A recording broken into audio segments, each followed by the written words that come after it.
Hello friends, welcome back to my channel. तो इस video में हम बात करेंगे कि किस तरीके से आप यू टेट या फिर किसी भी दूसरे टेट एग्ज़ाम के लिए जो पेडागॉजी से अलग इंग्लिश का सेक्शन होता है, ठीक है, पेडागॉजी से अलग जो होता है इंग्लिश, तो सिर्फ उसके बारे में हम आज बात करने वाले हैं। वो आपको किस तरीके से प्रिपेयर करना है। सी टेट में तो 15 मार्क्स का आता है, ठीक है। यू टेट में आपका 20 से ऊपर थोड़ा आ सकता है, ठीक है, 20 से थोड़ा ऊपर क्वेश्चंस उससे पूछे जा सकते हैं, जिसमें जो जो टॉपिक आपके इंक्लूड होते हैं उसके लिए आपको कौन कौन सी बुक्स प्रीफर करनी चाहिए, वो सारी बातें हम इस वीडियो में करने वाले हैं, ठीक है।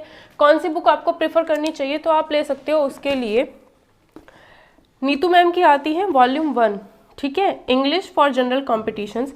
वैसे तो बुक ये जो है थोड़ा मतलब वाइड रहेगी टेट एग्जाम्स के लिए, लेकिन इससे आपको बेनिफिट क्या होगा अगर आप ये बुक भी कर लेते हो, ठीक है। क्योंकि भाई अगर आपको ग्रामर का पोर्शन करना है तो उसके लिए जितने भी ग्रामर के बेसिक्स होते हैं, ग्रामर का अगर सेंटेंस करेक्शन का क्वेश्चन आता है, ठीक है, अगर सेंटेंस करेक्शन का ही क्वेश्चन आ जाता है तो ग्रामर का एक क्वेश्चन 1 नंबर का करने के लिए एटलीस्ट आपको बेसिक आने चाहिए, जो इस बुक से आपके कवर हो सकते हैं बहुत अच्छे से, ठीक है। तो मैं यही कहूँगी अगर आपको बेसिक आता है तभी आप किसी भी सब्जेक्ट को कर पाओगे, अदरवाइज नहीं कर पाओगे, ठीक है।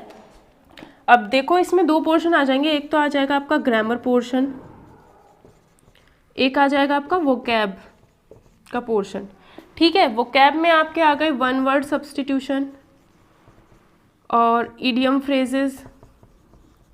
तो ये तो आप डायरेक्ट आपको पढ़ने हैं, मीनिंग पता होना चाहिए कि 1 वर्ड कौन कौन से हैं और इडियम्स कौन कौन से हैं, जो इस बुक से आराम से कवर हो जाएंगे, ठीक है। बाकी जो आपका ग्रामर पोर्शन आया और इसमें हो गया आपका सिनोनिम एंटोनिम। तो सिनोनिम और एंटोनिम तो अगर आपको मीनिंग पता है तो आप कर सकते हो, ठीक है। तो ये तो बहुत वाइड हो जाएगा, लेकिन 1 वर्ड और इडियम्स जो भी इस बुक के अंदर दे रखे हैं उन्हें अगर करते हो तो टेट एग्जाम से आपका हो जाएगा।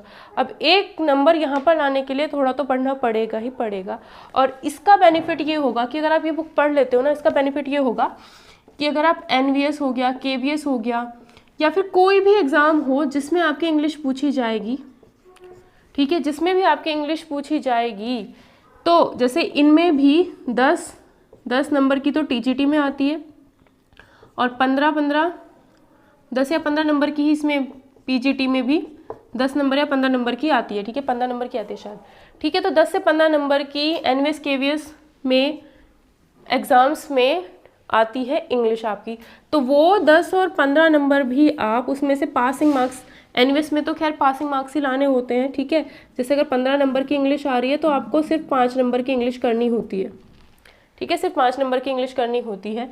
तो ये चीज़ जो है तभी कर पाओगे, 5 नंबर आपके तभी कर पाओगे जब आपको ग्रामर आती होगी, ठीक है। तो मेन बात है यही कहूँगी कि भाई इंग्लिश के लिए अगर आपको पढ़ना है तो ये बुक आप कर लो, नीतू मैम की वॉल्यूम 1 है, ठीक है, ये वॉल्यूम 1 है। इसमें जो भी आपको दे रखा है, जो ग्रामर पोर्शन है, जैसे ग्रामर में हो गया आपका वर्ब, अब वर्ब के बेसिक्स अगर आपको पता होंगे तभी आप क्वेश्चन कर पाओगे, ठीक है। एक हो गया आपका CTET वगैरह में पूछा जाता है एक्टिव और पैसिव, ठीक है, एक्टिव पैसिव हो गया 1 मार्क्स का, तो 1 नंबर इसमें लाने के लिए पूरा ही पढ़ना पड़ता है, ठीक है। वो तो आपको लगेगा कि हाँ भाई ज़्यादा है ये वो, लेकिन करना पड़ता है तभी आप एग्ज़ाम में नंबर ला सकते हो। भाई 15 से 20-22 नंबर की ये आती है इंग्लिश, तो वो तभी कर पाओगे ना जब पढ़ रखी होगी, जब पढ़ी नहीं रखी होगी तो क्वेश्चन लगेगा पता नहीं कैसा है, तो उसको टाइम देना पड़ेगा, चाहे 1.5 महीना लगे चाहे 2 महीने लगे, लेकिन इसके जो बेसिक्स हैं इंग्लिश के करने पड़ेंगे।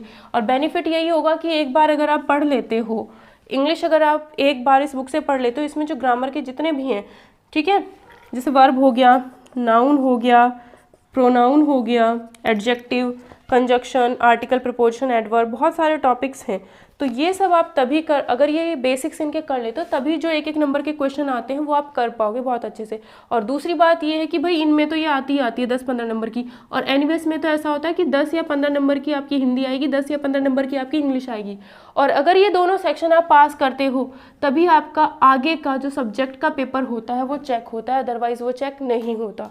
ये सिर्फ मेरिट में नहीं जुड़ते, ये सिर्फ पासिंग मार्क्स में थे, ठीक है, सिर्फ पास इनको करना होता है तभी आपका एग्ज़ाम आगे होता है।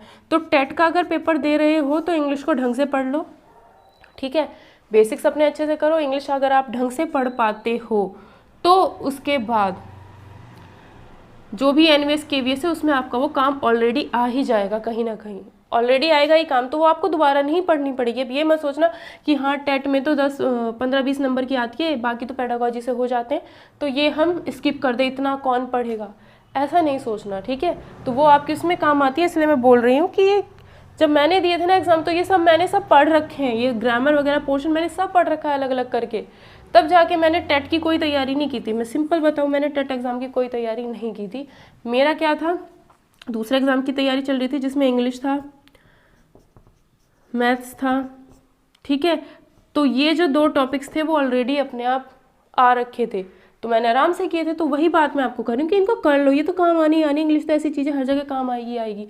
और जो मैथ्स का इसमें टेट एग्जाम में पूछा जाता है वो आपका क्वांट सेक्शन होता है, ठीक है। जो टेट एग्जाम में पूछा जाता है वो सिंपली क्वांट सेक्शन होता है, वो आपका हर एक एग्जाम में पूछा ही पूछा जाता है।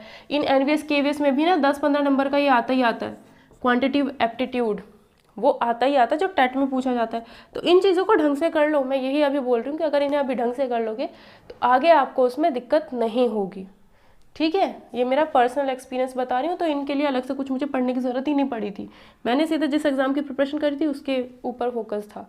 तो ये तो अपने आप ही क्लियर हो गया था, फिर इसे पढ़ने की ज़रूरत नहीं पड़ी थी। सिर्फ एक चीज़ पड़ी थी पेडागोजी, और वो आप सबको पता ही है कि पेडागोजी हम लोग कहाँ से पढ़ते हैं, लेट्स लर्न, ठीक है। बस वहीं से सिर्फ वही उनकी 40 वीडियोज़ की एक प्लेलिस्ट है वो देखी थी, उसी से काम हो गया था आराम से, ठीक है। उसी से ही बड़े आराम से टेट क्लियर हो गया था, ठीक है। तो ये चीज़ इंग्लिश के लिए आप ये बुक बहुत आराम से फॉलो करो, अभी नहीं तो आगे तो काम आएगी आएगी। इंग्लिश तो ऐसी चीज़ है जो हर जगह काम आएगी आएगी। इसमें सारे के सारे टॉपिक्स अगर आप देखो, वॉल्यूम 1 लेना है, सारे के सारे टॉपिक्स इसमें दे रखे हैं, ठीक है।